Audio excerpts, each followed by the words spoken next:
Hey everyone, welcome to the brand new Next Play podcast, a podcast where I'll be going deep with incredible people who have made big career moves recently to dive into their journeys and learn from them. This week, we have Rex joining us. Rex Woodbury is the founder and managing partner of Daybreak, a thesis-driven early-stage VC firm based in New York City. Before founding Daybreak, Rex was a partner at Index. Rex also writes Digital Native, a publication about people and technology that reaches 55,000 weekly readers. So before we jump into it, I wanted to thank Gelt for sponsoring our podcast. Gelt provides comprehensive tax solutions tailored for businesses and their owners. They'll help you and your business optimize and manage your taxes. I've actually been a customer for a few years now and been super happy. They've saved me a ton of money and a lot of headache over the years. So I would highly recommend checking them out. Go to joingelt.com/nextplay and make sure to let them know we sent you. They'll also give you 15% off your first year. All right, let's get started with Rex. Hey Rex, great to have you here with us today. Hey Ben, thanks for having me on. For sure. Happy to have you here. So let's just dive right into it. You spent the past few years at Index. Can you talk a little bit about your experience there, what it was like? Yeah, Index is great because it's unique in that it's one team that does early stage growth, really everything from seed to IPO, we would say. It's a global venture firm. I started in San Francisco and then moved to New York with the team. But, there are offices in London. We'll invest really pretty globally. And I think, I loved venture. I loved Index, especially because it's a very founder centric place. I think different venture firms have different kind of DNA. I think the DNA at Index is very much about relationships, about entrepreneurs, about understanding sort of that early stage investing in particular is about not just the science, but also the art, the sort of, intuition around people and understanding what makes them tick and what makes someone a really special founder. So, yeah, I spent the past few years there and working on a variety of different stages and sectors. And really kind of my main takeaway was that, early stage is all about the people. This is something I don't have to tell you because you probably understand this better than anyone, but it's really, can you have the right people in the right seats, the right kind of entrepreneurial DNA, build the right culture. And if you can do all of that in the right market with the right products, then you build a really special and generational company. Totally. Definitely agree with you on that. And can you talk a little bit about kind of how you got to Index? What did joining Index look like? How do you join a fund? Yeah, it was funny because I actually kind of have started characterizing the broader arc of my career as what the woman who hired me to Index said to me at the time. So, I'd been on a more traditional path before that. I started my career at Goldman and banking. I worked at TPG and more growth investing. And so I worked on the Rise Fund, which is the social impact fund there, as well as TPG Growth, the growth fund. And I remember talking to the Index team and them saying to me, Rex, I think we've been thinking about you backwards. We're thinking about you as the TPG guy, the Goldman guy who happens to have this interest in kind of next generation tech and, Gen Z and sort of the frontier of startups. And it's actually the other way around. You're this obsessive student of the internet and student of technology and culture who happens to have worked at TPG. And I think that was probably the first time in my career that I felt like someone saw me the way that I saw myself, which was, yeah, I can build a good financial model and I've been trained in this more, investment skilled way. But where I actually think I can be world-class and where I'm really passionate is the earlier stage, the part that is not just the science, but the art behind it, about intuition, about people. And so, yeah, I owe a lot to Sarah, to the whole team there who sort of identified that. Every venture firm's different. Everyone has different backgrounds they look for. Everyone has different kind of focus areas. I think for me, it was recognizing that I didn't want to necessarily do more asset management side of venture or investing, but really loved the sort of hands-on artisanal side of early stage. And so that was really what drew me to Index. It's what's drawn me to launch Daybreak, the new fund. And, it's more about kind of the art than the science. I mean, I've said that like 6 times now, but I think it's important because, there are different kind of types of investing. And I think early stage is a special breed of its own. And that was what led me to choose the team. It was really kind of the culture that they have around early stage. Totally. I'm a big Index fan here as well. So yeah, before we dive into your next play with Daybreak, just a few more questions about your time at Index and what you're up to. Like, do you remember what your first week there was like? I think the first week is really just kind of getting up to speed on how things are done. I mean, there are really kind of 4 jobs in venture. There is sourcing. So, finding new companies, there's picking, the diligence process of understanding which ones are the ones to try to partner with. There's winning, can you actually win the right to work with them? And then there's partnering, once they always say, ventures like a marriage, right? It is like a 10-year relationship with an entrepreneur. And so once you've made the investment, how do you help build the business and design the roadmap and strategy and that kind of thing? So I think it was just getting a flavor of how Index's DNA did each of those four. I joined a lot of founder meetings with a variety of my colleagues. Everyone has different styles. Everyone has different things that we would look for. And so, just sort of becoming assimilated to the way things were done, joining deal flow meetings, joining some, board meetings and founder meetings with our portfolio companies, really trying to understand, each of those four and where my strengths were, where I had areas to develop and that kind of thing. Cool. Do you have one or two investments you're particularly proud of from your time there? Hmm. It's a good question. I mean, the first one that came to mind is a company called Flagship, which I'm a big fan of. I also work with them through Daybreak, and so maybe that's why it came to mind. Yeah, and I was talking to Yusuf, the founder, last week. But I think that one is a good encapsulation of sort of the art of early stage and what I really like about investing. So we did the seed at Index. I co-led it with alongside Sequoia. We did the seed, and then now I'm an investor through Daybreak. But the company basically allows anyone to create their own boutique online storefront. So anyone with an online following, the team's out of Instagram, built a lot of Instagram creator and commerce products, and sort of had this insight that, the infrastructure of more discovery driven shopping was non-existent, or a maze and labyrinth of affiliate links and sort of this broken process. And so in some ways, the business is similar to Shopify in that it's an infrastructure that underpins a new type of storefront.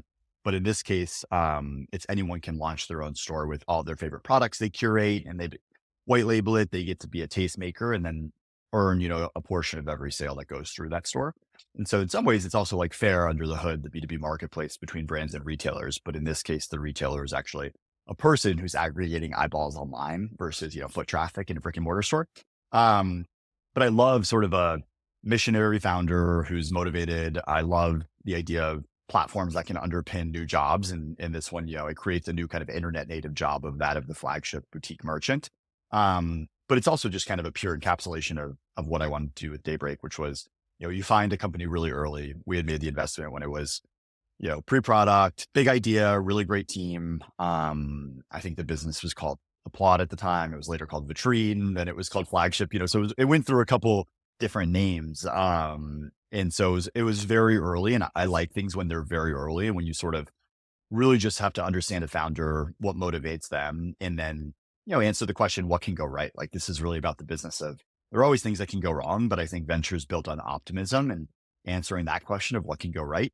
So that one came to mind just because it's a pure encapsulation of a really, really early, but high conviction decision.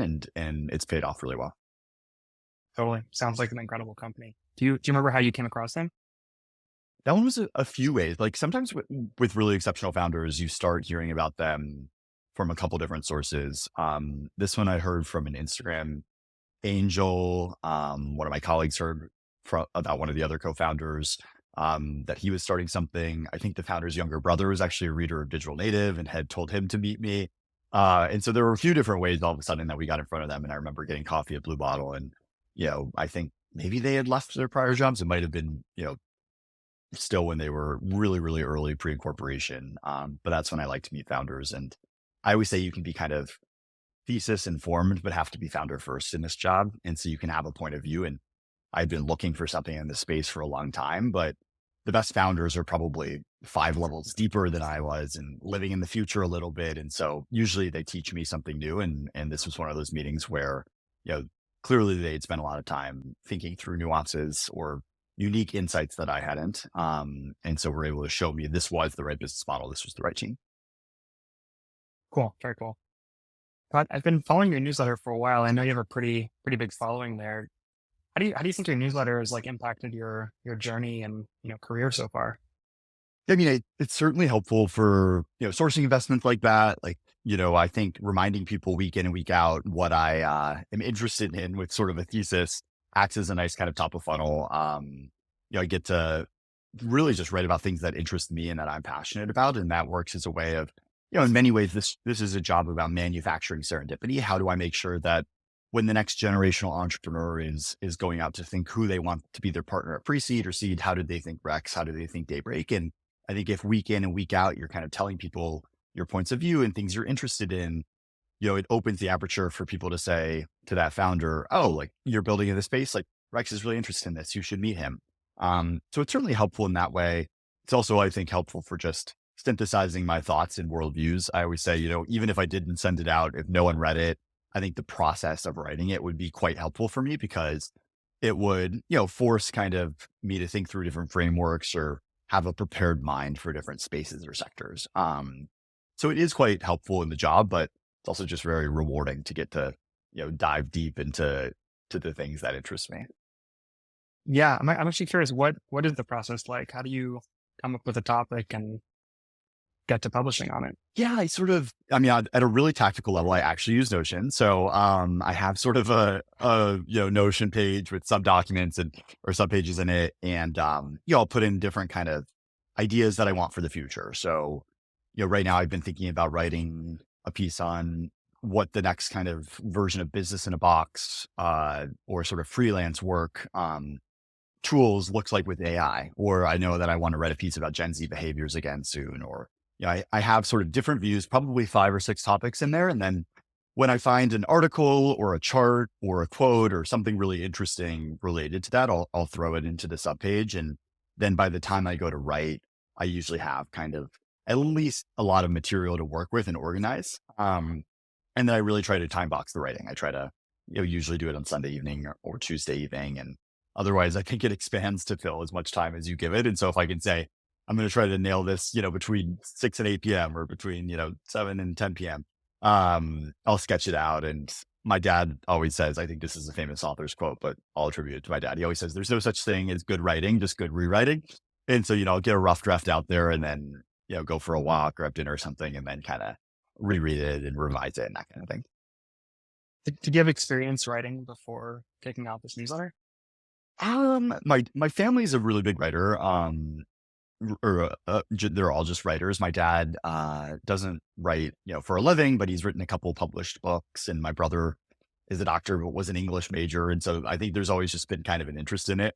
When I was a kid, my dad had this family project called our 15 minutes, it was always just my dad, brother, and me. So the three of us every day would go to a separate corner of the house and work on a book for 15 minutes. And then the idea was at the end of the year, we would all have kind of completed our own book. So it was like a nice parenting lesson in discipline and, committing to something. And I was like 9 years old and the book I wrote was like a plagiarized version of Lord of the Rings because I was obsessed with elves and dwarves and a quest for a magical object. But, we definitely built the muscle of writing. And so I think, I've become a pretty fast writer and really like it as a form of synthesizing thought. And I'm always struck by in venture how much of your job, and really at startups too, is about writing. I mean, it's really, can you write a good investment memo? For my founders, it's can you write a good, product review document? A lot of this job is just long form writing. It's kind of the Amazon memo format as well of, writing in prose forces a certain clarity of thought and synthesis that, maybe a PowerPoint or slides or a conversation doesn't. Totally. I mean, it's amazing skill and very fortunate that you were able to learn that as a child. It's amazing. Yeah. Do you have any, oh yeah, go ahead. No, I was going to say, yeah, I mean, I think it's fortunate to be in a job where we get to spend time on things that are interesting. And, writing, I think, is a great way, and the internet's a great tool. And you know this better than anyone with community of just kind of opening your network and the possibilities of people who have similar interests. And, at Daybreak, a few of the most recent investments came from originally just writing about it. I wrote a piece about resale and how secondhand was growing 11 times faster than broader retail. I've been really interested in that space. And, then a New York angel said, oh, you've got to meet this young woman building in this space. And that led to, a pre-seed investment. And, recently I also wrote about mental health and sort of the teen mental health crisis. And that led to someone else actually saying, you've got to meet these 2 founders who are leaving their company to found a new business in this space. And so, that's what I mean when I say manufacturing serendipity, of kind of you sometimes it is the founder replying directly and saying, "Hey, I'm building in this space." Usually, though, it's more, can I tell people where my point of view is and what my sort of loose thesis is of this is a really interesting market or there is a compelling why now here, and then you get to meet really talented people who are smarter than me and much deeper in the space than me, but by telling them, through the internet, kind of what you're interested in. I love the idea of manufacturing serendipity. It's really very compelling. For folks maybe haven't come across your newsletter, do you have like one or two essays that you would recommend they start with? Maybe like one or two favorite articles? Good question. Well, I mean, a lot of the thesis for Daybreak, and this is maybe getting ahead of ourselves, and I'll talk more about this in a minute, but was this idea that the next generational companies are those that actually make life better for the next generation. So as I mentioned, before Index, when I was back at TVG, I worked in the impact fund there. And I always had this interest in, young people really want to work for companies that are mission driven, that have some sort of purpose. And, I didn't call Daybreak an impact fund because I think impact can be a bad word. And I think I have a broader sort of appreciation of what that means. I think it's not just companies that would fit into the Rise Fund bucket, but it's, companies that index like, Roblox underpins new generations of a new type of job, Roblox developers, right? Or, Etsy helping small businesses, things like that. And so a lot of my thesis for Daybreak was, the next companies that young people want to work for, where the best talent will flow, are those that are solving really tangible problems. And so, that could be mental health. It could be, resale and sustainable fashion. It could be, a flagship that creates a new class of small businesses. There are really a broad set of ways to do that. But I wrote a piece, I think it was called like America Has a Problem, startups are solving it, or something about that, around the variety of crises facing America and how technology can help solve them. So everything from the loneliness epidemic to the obesity epidemic to, income inequality, lots of different sort of social challenges are addressed by startups. And I think that's kind of just a good framework for the different areas that I like to spend time. I kind of have a special interest in those companies. And I think those entrepreneurs are usually able to attract the best talent. So probably that one is a good example of the broad thesis for Daybreak. Okay. Check it out. But I would also say I know you left. my interview with you, Ben, about Notion and community too. I've sort of an interest in distribution and how, really talented people figure out savvy ways to find viral growth. And the one that we wrote on community, I think, is another one I would say. Good call. So yeah, I know you left Index a few months ago, and you're on your next play now with your new fund, and just curious to hear like what prompted you to leave Index and go off and kind of start your own thing. Yeah, I mean, I think these moments of volatility, so the past few years, are also moments of opportunity. That's actually a direct quote I think I took from Martin on our New York team at Index. He was saying to me, yeah, I think, it's a tougher time. He was like, it's going to be a tougher time to raise a fund, but it's a really good time to deploy a fund. Like usually these moments of volatility are really great moments, kind of crucible moments to create a company, to create a fund. And so that made me sort of feel like this is the moment. There's sort of this dislocation. There's a talent unlock where a lot of people are probably underwater on their options. There's a market correction. They're going out to say, why don't I start a company? This is my moment. That's coinciding with this kind of technology platform shift we're seeing with generative AI, maybe spatial computing soon. We're seeing behavior shifts as Gen Z comes of age with sort of radically different worldviews and perspectives. And but sort of the confluence of those three factors, I think, creates a really unique moment in time to start a venture firm.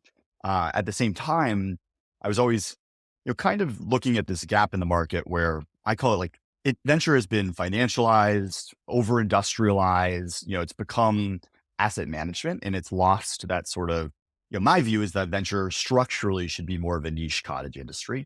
It's really about a few right decisions, a few really special companies. And so there's sort of this gap in the market, I think, for what I like to call artisanal venture capital. And so the vision for Daybreak is to build the next generational artisanal venture firm, which is early stage, thesis driven, hands on, more craftsman like than the scaled asset manager.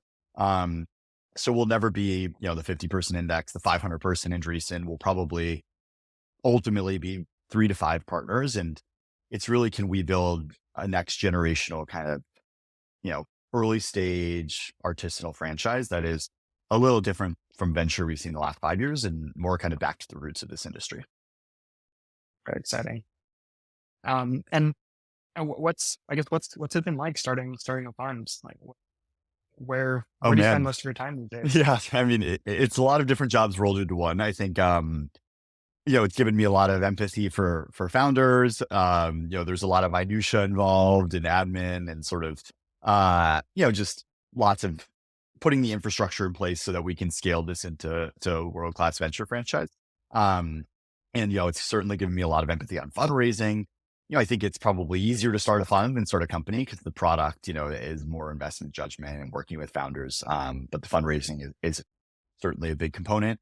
So I spend a lot of time, raising the capital. I spend time sourcing investments. I spend time, picking the right ones and sort of getting to know entrepreneurs. And then of course, helping them. I am quite hands-on and try to be their most helpful partner, especially during that kind of first 12, 24 months, the more craftsman-like approach. So, it is certainly a labor of love. I think of it as sort of putting the bricks in place so that in 5 years, we can have built something really special and be in the same breath with sort of much older venture firms. But also shake up the industry a little bit, kind of be forward thinking around, different ways to do this job and how to build for the next generation of founders.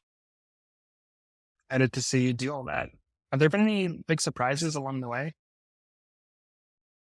Hmm. I mean, I think the quality of founders always surprises me, especially just after probably 2023 was certainly the first half of the year was quite slow. And I've been surprised how quickly pre-seed and seed has picked up, the last few months and the last, maybe 6 months overall. But, there's just really high caliber entrepreneurs building and really creative people. And I think, there are a lot of really interesting tailwinds and shifts to build along now.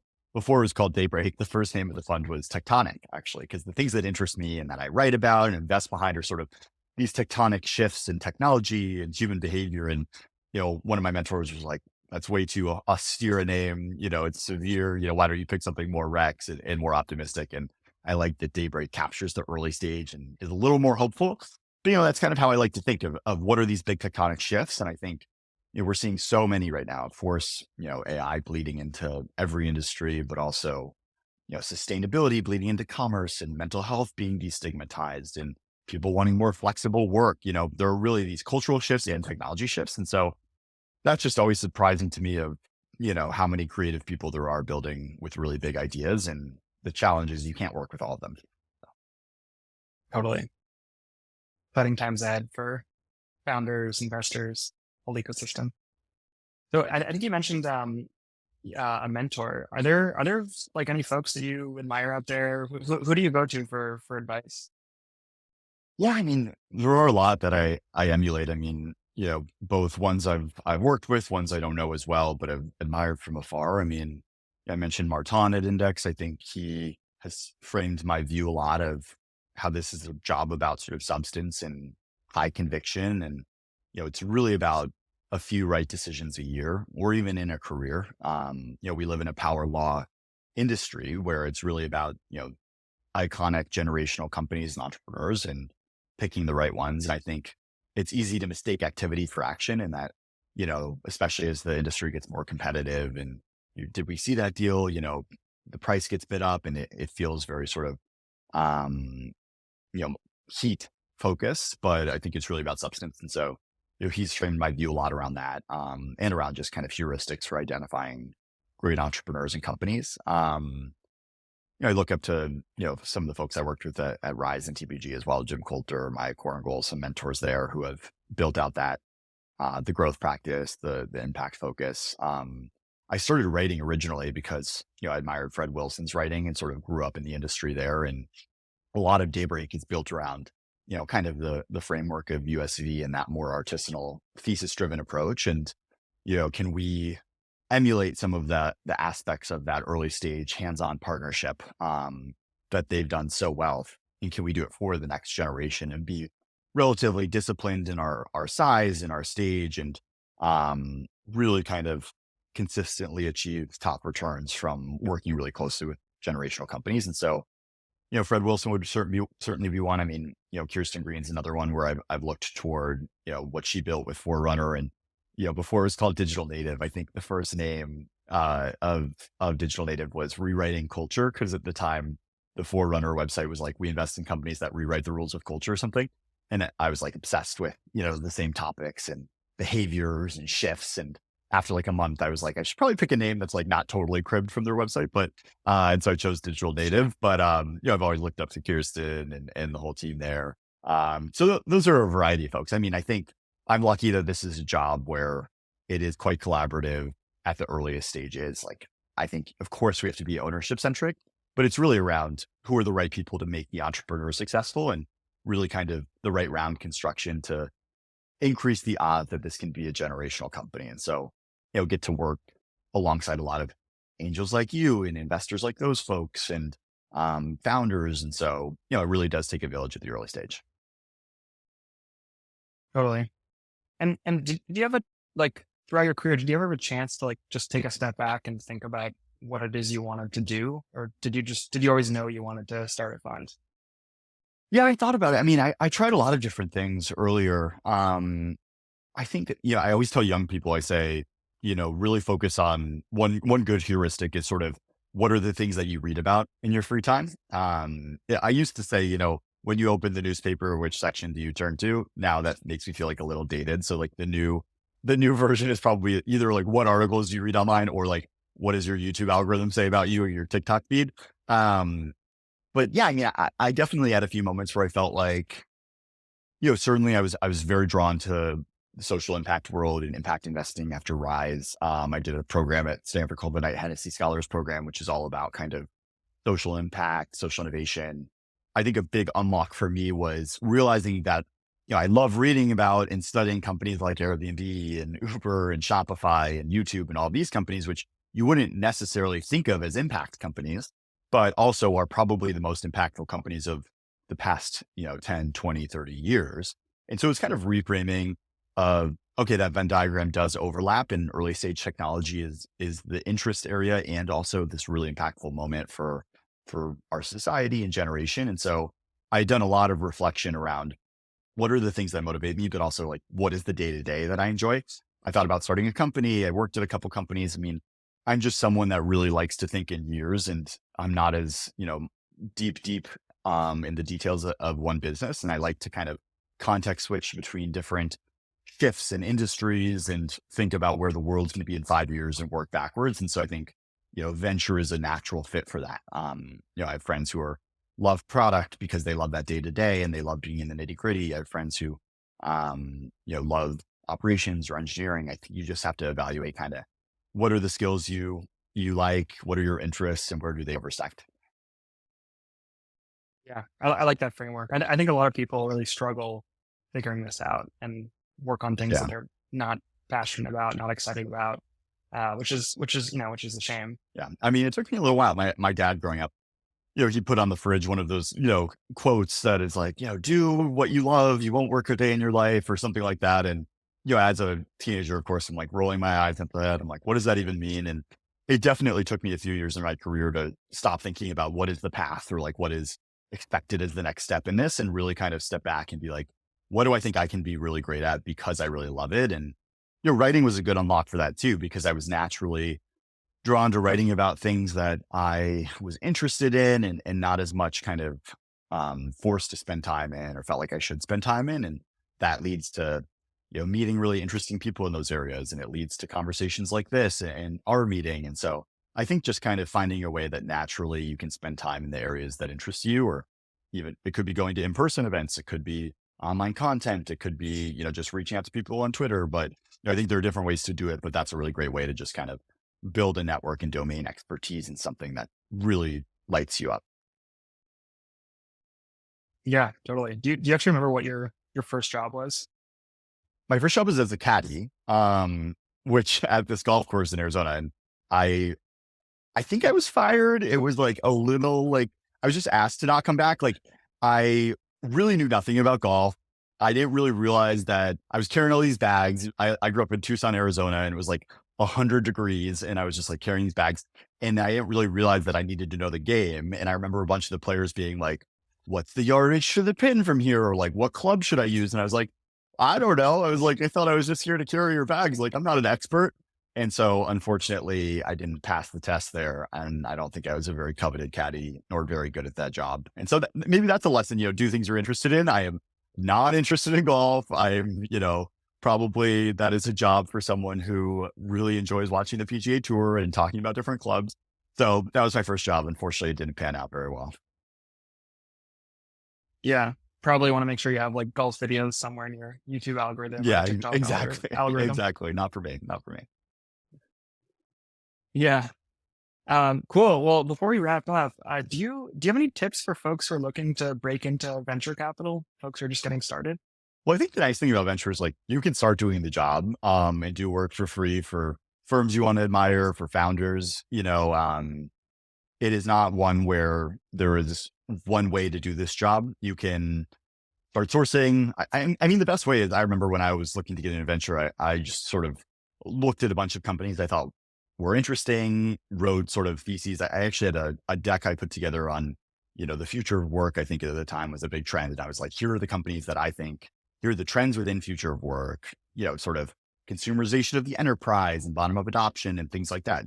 Notion was probably one of the companies. But it was really around, then I would send that to investors I admired. And I said, I listened to your podcast and I know you're interested in the space, or, oh, I saw you invested in Figma. Or I saw you invested in Slack. This might be an interesting company in this thesis area. And so just doing free work, the hit rate on those kinds of cold emails was much higher than, saying, hey, I'm interested in venture. And so I think just doing the work and you can do that on the founder side too, right? You can help them and give them strategy and, help them with their roadmap and intros to customers and be their best sales rep. And so it is a job that rewards hustle, which is one thing I really like about it. It is quite meritocratic. I think you can be a world renowned venture capitalist who's 40, 50, but the second they stop kind of hunting for the next great entrepreneur. I mean, this really is a job where the tides can turn quite quickly. And that's why I think it's well set up for people in their 20s and 30s and sort of people who are ambitious and have the drive to work really hard for founders. So my best advice would be start doing the job. I did the same thing for Notion, Yeah. so agree with that approach. Cool. Well, Rex, really appreciate you taking the time today and diving deep and talking about your next play. I think there's a lot to learn. I think this idea of like finding what it is you want to do and moving on to like your next play is tough and something that people don't talk a lot about. So appreciate you sharing behind the scenes. Yeah. Thanks, Ben. I mean, big fan of your work at Notion and community and what you're up to now and a lot of shared interests. And so, hopefully it's helpful for people and it's always fun to chat with you.